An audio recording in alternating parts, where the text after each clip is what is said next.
अस्सलाम वालेकुम।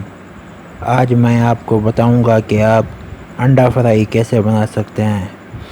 अंडा बनाना बिल्कुल ही आसान है, तो चलिए शुरू करते हैं। पहले आपने किसी छोटे बर्तन में अंडे को तोड़ लेना है।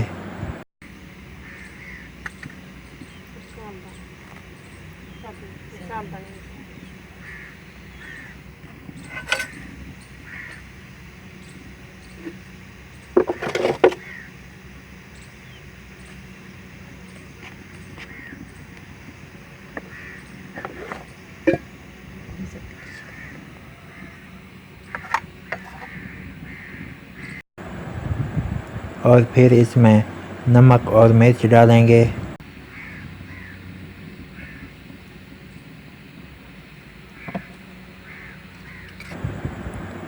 और फिर इसको अच्छी तरह से मिक्स करना है।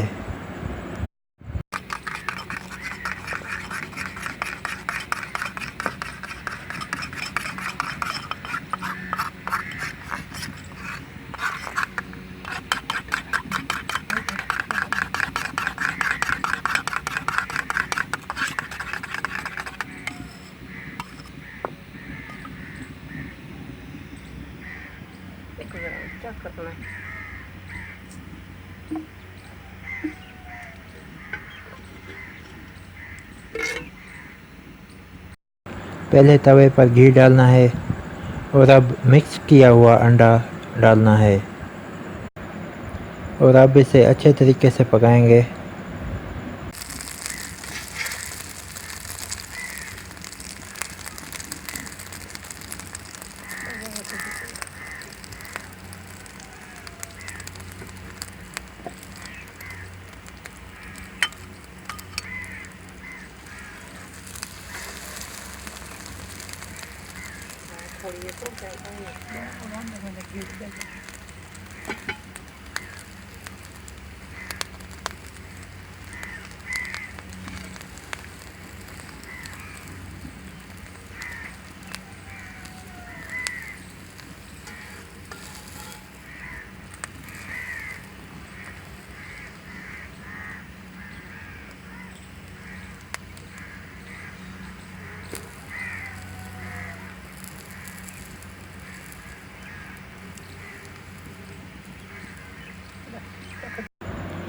और अब हमारा अंडा तैयार हो चुका है।